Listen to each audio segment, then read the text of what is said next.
Welcome back in our C language programming session. Session शुरू करने से पहले बता दूं, लास्ट सेशन में हम लोगों ने क्या किया था।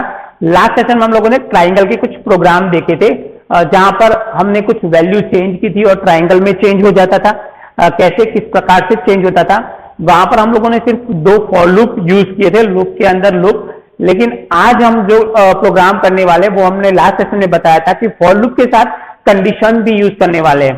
जैसे कि वो प्रोग्राम कुछ ऐसा था, ट्राइंगल ही प्रिंट करना था, 0 1 0 1 1 0 1 0 1 0 1। मतलब ये जो ट्राइंगल है उसके अंदर हम लोग देखते हैं कि कहीं पर भी 2 1 साथ में नहीं है, या तो 2 0 साथ में नहीं है, या तो लेफ्ट और राइट साइड देख लीजिए, या तो टॉप और बॉटम की ओर देख लीजिए, कहीं पर भी कोई वैल्यू मैच नहीं हो रही। अब हम इस प्रोग्राम को एग्जीक्यूट करते हैं। सबसे पहले हमारा लॉजिक के हिसाब से, तो मैं यहाँ पर हेडर फाइल जो ऐड करते थे वही मैं यहाँ पर पहले से ऐड कर लेता हूँ। Include stdio.h include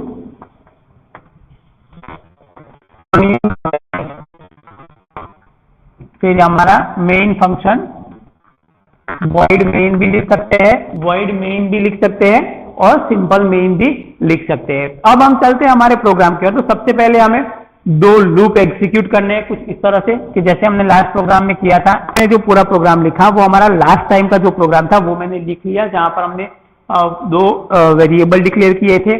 for i equal to वाला था, i equal to 1, i less than equal to 5, i plus plus. उसके हिसाब से हम लोग सेकेंड लूप एग्जीक्यूट करवा रहे थे, जे वाला, जहां पर हम लोगों ने प्रोग्राम देखा था जे 1, फिर 1 2 1 2 3 1 2 3 4। ये प्रोग्राम का आउटपुट था लास्ट प्रोग्राम का। अब हम चलते हैं यहाँ पर प्रोग्राम में कि हमें अगर ऐसा प्रोग्राम करना है तो क्या होगा। तो सबसे पहले हम लोग देख लेते हैं, अगर ये हम लोग जे प्रिंट करवा रहे हैं तो हमें कुछ आउटपुट ऐसा मिलेगा।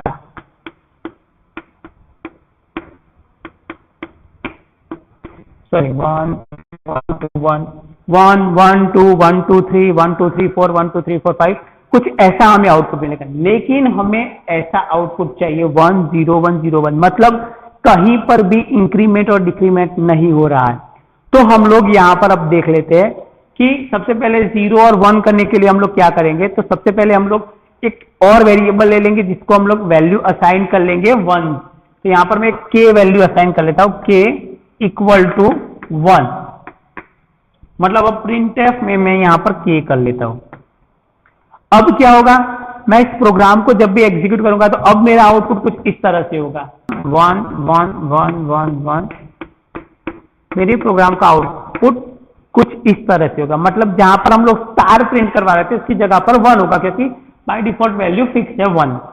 अब हम लोग देखते हैं कि जब फर्स्ट टाइम लूप एग्जीक्यूट होता है तो यहां पर क्या होना चाहिए। तो जब भी देखिए फर्स्ट 1 है, अगर दूसरी बार लूप एग्जीक्यूट होता है तो वो 0 कर ले। तो वो वैल्यू चेंज करवाने के लिए हम लोग क्या करेंगे, तो वो देखते हैं। यहां पर मैं सेकंड जो फॉर लूप है उसके अंदर कुछ चेंज कर रहा हूं। इफ k इक्वल टू 1, अगर k इक्वल टू 1 है तो उसकी वैल्यू चेंज हो जानी चाहिए, k इक्वल टू 0। ठीक है। एल्स अगर 1 नहीं है तो वो 0 होगा, 0 है तो वापिस 1 हो जाना चाहिए। एल्स k इक्वल टू 1, इतना करेंगे। मतलब ये जो हमारा फर्स्ट लूप, सेकेंड लूप है जो जे वाला, उसके अंदर हम लोग लिखेंगे। अब हम इस प्रोग्राम को एग्जीक्यूट करेंगे तो क्या होगा, नीचे printf /n हमें लिखना ही है कंपल्सरी। लेकिन जब इतना हम लोग एग्जीक्यूट करेंगे तो क्या होगा वो देखते हैं। फर्स्ट टाइम जब एग्जीक्यूट करेंगे तो सबसे पहले वो फर्स्ट होगा, फिर वो यहां पर कंडीशन चेक करेगा कि k इक्वल टू 1 है। अगर है तो वो अब k इक्वल टू 0 कर लेगा। वापिस यहां से वो लूप एग्जीक्यूट होगा तो ये दोबारा होगा, तो दोबारा यहां पर वो प्रिंट k करवाएगा। तो अभी k की वैल्यू क्या है, 0 है, तो वो यहां पर 0 प्रिंट करेगा। फिर यहां पर जाएगा कंडीशन में, वापिस वो 1 कर लेगा। फिर वापिस सेकेंड टाइम वो लूप एग्जीक्यूट करेगा तो वो वहां पर पहले 1 प्रिंट कर लेगा, फिर यहाँ पर चेक करेगा कि 1 है, हाँ है, तो k इक्वल टू 0 कर लेगा। सही बात है। फिर वापिस यहाँ पर थर्ड टाइम जब ये होगा तो 3 बार ये लूप एग्जीक्यूट होगा वापिस। तो अभी k की वैल्यू 0 है तो वो यहाँ पर 0 प्रिंट करेगा, फिर 1 करेगा, फिर 0 करेगा, फिर चार बार ये लूप एग्जीक्यूट होगा तो वापिस k की वैल्यू 1 होगी तो 1 करेगा, 0 करेगा, 1 करेगा, 0 करेगा, मतलब 1 0 1 0। अब 0 है तो वो वापिस 1 करेगा तो यहां से 1 से शुरू होगा। मतलब जब हम लोग ये लूप एग्जीक्यूट करवा रहे हैं तब क्या, देखिए हमें 2 0 साथ में देखने को मिल रहे हैं, 2 1 भी साथ में देखने को मिल रहे हैं, तो इसका लॉजिक भी हमें और भी कुछ चेंज करना पड़ेगा। हमने ये जो था मतलब कि जो j की बारी में जो आता था वो तो हमने सॉल्व कर दिया कि भाई 0 1 0 1 0 1, वो कंटिन्यूस स्टेप हो गया। मतलब अब हमें जो चेंज करना है वो i के लूप में करना है, क्योंकि हमारा रो के हिसाब से वर्क हो गया। अब हम कॉलम देखेंगे कि कॉलम में उसको कैसे चेंज करते हैं। तो यहां पर देखिए, जब भी हम लोग थर्ड नंबर की कॉलम में आ रहे हैं, मतलब 1 में तो है, लेकिन जैसे जैसे हम लोग ऑड कॉलम में आ रहे हैं वहां पर हमें चेंज करना है। तो वहां पर कैसे चेंज करेंगे, अगर तो हम लोग यहाँ पर उसके आई वाला जो लूप है उसके अंदर कुछ कोड लिख लेते हैं। तो ये आउटपुट हम लोग यहाँ पर लिखते हैं कंटिन्यूअस, कि यहाँ पर ये फर्स्ट फॉर लूप ओवर हो चुका है।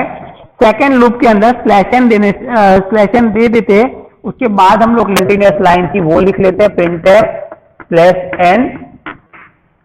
अब हम जो भी कोड कर रहे हैं वो कॉलम के लिए कर रहे हैं, तो कॉलम के लिए यहां पर कोड करना है। तो कॉलम में क्या करना है, तो यहां पर हमने देखा था तो आउटपुट इस तरह से था 1 0 1 0 1 0 1 0 1 0 1 0 1। मतलब ऑड नंबर जब भी आ रहा था तब हमारा जो सीक्वेंस था वो कुछ चेंज हो रहा था। मतलब जब भी हम लोग यहां पर चेक कर लेंगे कि इफ आई मॉड्यूलो, मतलब अगर वो 2 से डिवाइड हो रहा है तो मतलब जब भी हम लोग यहां पर पास कर रहे हैं तब अगर वो मॉड्यूलो 0 से हो रहा है तो क्या करेगा, इक्वल टू 0। अगर वो 0 हो रहा है तो सबसे पहले यहां पर मैं डाल देता हूं, सपोज कि मुझे 1 करना है तो यहां पर 0 हो जाएगा, ठीक है ना। तो यहां पर मैं k इक्वल टू 1 कर लेता हूं।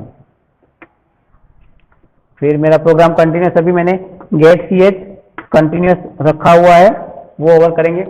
अब हम इस प्रोग्राम को फॉर लूप यहां पर हमें ओवर करना पड़ेगा, फिर हम प्रोग्राम को एग्जीक्यूट करते हैं।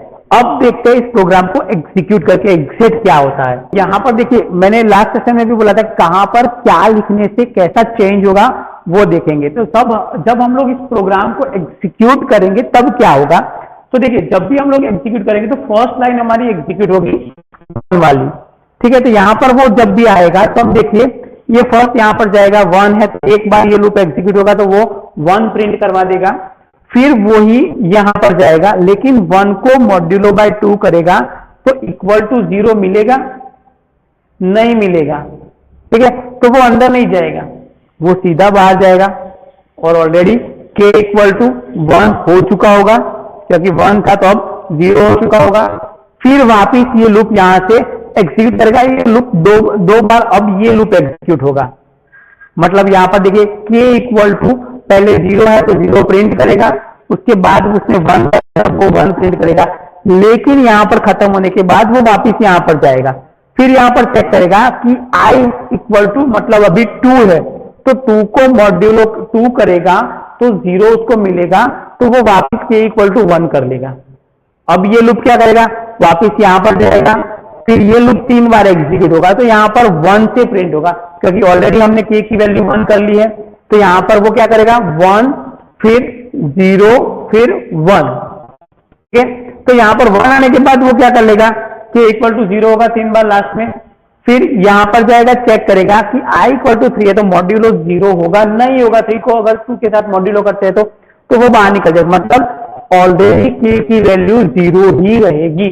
फिर वो वापिस उसको एग्जीक्यूट करवाएगा और यहां पर जो शुरू होगा वो वापिस यहां से वो 0 1 0 1 करवाएगा, मतलब जिस तरह से हमें आउटपुट चाहिए वैसे करेगा। फिर यहाँ पर वापस वो 4 नंबर पर आएगा, तो फिर वापस वो यहाँ पर 4 नंबर पर आएगा, तब वो वापस यहाँ पर 0 है तो वो 1 करवा लेगा, मतलब 4 में हमें वापस 1 मिलेगा। तो ये हमारा कंटिन्यूअस प्रोग्राम होगा। इसी तरह से अगर हम लोग लॉजिक लगाते हैं तो हमें जो आउटपुट चाहिए वही आउटपुट इसी प्रोग्राम में मिलेगा। तो अब इसी प्रोग्राम को हम लोग लाइव हमारे सेशन में देखते हैं, फिर आगे हम लोग और भी प्रोग्राम देखेंगे। अब उसके बाद हम लोग नेक्स्ट सेशन में एरे सेशन शुरू करेंगे। तो चलिए फिर हम लोग अभी स्क्रीन की ओर चलते हैं और इसी प्रोग्राम को लाइव एग्जीक्यूट करके देखते हैं। तो हम लोग यहाँ पर अब कंटिन्यूअस इस प्रोग्राम को करते हैं। तो सबसे पहले हम लोग फाइल मेनू में जाएंगे, न्यू प्रोग्राम कर लेंगे हमारा। तो ऑल्टर F, न्यू प्रोग्राम। यहाँ पर मैं उसका पूरा कोड लिख रहा हूँ जैसे हमें प्रोग्राम में पता चले। तो सबसे पहले हम लोग यहाँ पर हमारी हेडर फाइल इंक्लूड कर लेंगे, इंक्लूड stdio.h,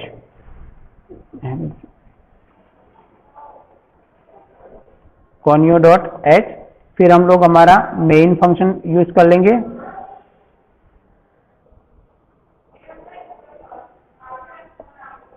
फिर यहाँ पर हम लोग सबसे पहले 3 वेरिएबल डिक्लेयर कर लेते हैं, integer i, j and k equal to 1 जो हमें चाहिए। फिर हम लोग फॉर लूप एग्जीक्यूट कर लेते हैं, i equal to 1 semicolon i less than और equal to 5 i plus plus. फिर यहाँ पर वापिस ब्रैकेट, यहाँ पर वापिस हम लोग फॉर लूप यूज कर लेते हैं, j equal to 1 j less than और equal to i j plus plus. अब हमें जो प्रिंट करना है वो, तो यहाँ पर हम लोग प्रिंट f %d और उसको प्रिंट कर रहे हैं k वेरिएबल को जो हमने ऑलरेडी लिया है 1। फिर यहाँ पर मैं ब्रैकेट ओवर कर रहा हूँ, प्रिंट f न्यू लाइन दे रहा हूँ, %n हमें लेना है न्यू लाइन के लिए। तो फिर यहाँ पर मैं सेकंड जो मेरा लूप है उसको मैंने क्लोज किया, यहाँ पर मैंने गेट ch को भी अब क्लोज कर रहा हूँ। तो ये मेरा 2 फॉर लूप। अब मैं यहाँ पर सबसे पहले इसको अगर प्रिंट कर रहा हूँ तो मुझे आउटपुट में क्या मिलेगा, तो ट्राइंगल वाला मिलेगा। मैं प्रोग्राम को पहले सेव कर लेता हूँ। तो यहाँ पर try1.c से मैं प्रोग्राम को सेव कर रहा हूँ। अब मैं उसको एग्जीक्यूट कर रहा हूँ। तो देखिए प्रोग्राम में क्या आउटपुट हमें मिल रहा है।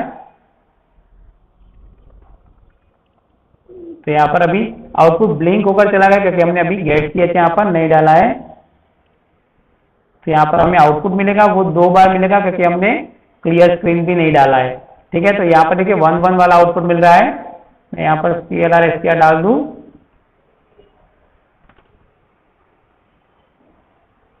अब मैं प्रोग्राम को वापस एग्जीक्यूट कर रहा हूँ। तो देखिए 1 1 1 वाला आउटपुट मिल रहा है क्योंकि k की वैल्यू अभी 1 है। अब हम उस वैल्यू को चेंज करते हैं कुछ इस तरह से। यहाँ पर जैसे कि मैंने वहां पर कंडीशन डाली थी, इफ k इक्वल टू 1, अगर k इक्वल टू 1 है तो k की वैल्यू क्या कर लेगा, वो 0 कर लेगा। और अगर k की वैल्यू 1 नहीं है तो क्या करेगा वो, तो k इक्वल टू 1 कर लेगा, मतलब ऑल्टरनेट वैल्यू हो जाएगी। अब मैं उस प्रोग्राम को वापस सेव कर रहा हूँ और इसको एग्जीक्यूट कर रहा हूँ। तो देखिए जिस तरह से मैंने बताया था 1 0 1 1 0 1 0 1 0 1 0, मतलब रो के अंदर 2 वैल्यू कंटिन्यूअस मिल रही है। अब हम उस वैल्यू को चेंज कर रहे हैं कुछ यहाँ से। अगर हम लोग i को मॉड्यूलो कर रहे हैं, मतलब कि if i mod 2 equal to अगर 0 है तो क्या करना है, हमें i की वैल्यू k की वैल्यू को 1 करना है। ठीक है, k इक्वल टू 1 करना है। अब मैं उस प्रोग्राम को एग्जीक्यूट कर रहा हूँ, मैंने और कोई चेंज नहीं किया यहाँ पर। देखिए मैंने जो प्रोग्राम वहां पर लिखा था वही यहाँ पर मैंने एग्जीक्यूट किया है। अब देखिए इसी प्रोग्राम को हम लोग एग्जीक्यूट कर रहे हैं तो हमें देखिए जो आउटपुट हमें चाहिए 1 0 1 1 0 1 0 1 0 1 1 0 1 0, ये आउटपुट मिल रहा है। मतलब कि यहाँ पर हमने जो चेंज किया कि भाई जैसे सेकेंड रो है, हर एक सेकेंड रो में हमें k इक्वल टू 1 करके हर एक ऑड रो में 1 ही है स्टार्टिंग पॉइंट, तो यहाँ से वो पता चल जाएगा। और हर एक रो में अगर 0 है तो 1 करना है, 1 है तो 0 करना है, वो हम लोग हर एक प्रोग्राम में यहाँ पर कर रहे हैं। तो ये हमारा आज का सेशन था। आज के सेशन में ये प्रोग्राम हमने देखने के लिए बोला था, वो हमने देखा। अब आगे हम लोग नेक्स्ट सेशन में एरे का सेशन शुरू करने वाले हैं। तो अगर वीडियो पसंद आया है तो लाइक और शेयर कर लीजिए और चैनल को सब्सक्राइब कर लीजिए। तो हम लोगों ने देखा कि कैसे हम लोग ये ट्राइंगल को एग्जीक्यूट करते हैं और कैसे उसका आउटपुट चेंज होता है। जैसे हम लोगों ने इसी प्रोग्राम में देखा 1 by 1 स्टेप बाय स्टेप, वैसे ही हमने लाइव प्रोग्राम में देखा और वैसे हमने आउटपुट भी शो किया, जैसे हम लोग यहाँ पर प्रिंट कर रहे थे 1 by 1 वैल्यू पास करने के लिए। तो आज के सेशन में इतना ही। नेक्स्ट सेशन में हम लोग एरे सेशन शुरू करने वाले हैं। तो अगर चैनल को सब्सक्राइब नहीं किया तो सब्सक्राइब कर लीजिए और वीडियो को लाइक और शेयर कर लेना। Okay, thank you very much. मिलते हैं नेक्स्ट सेशन में।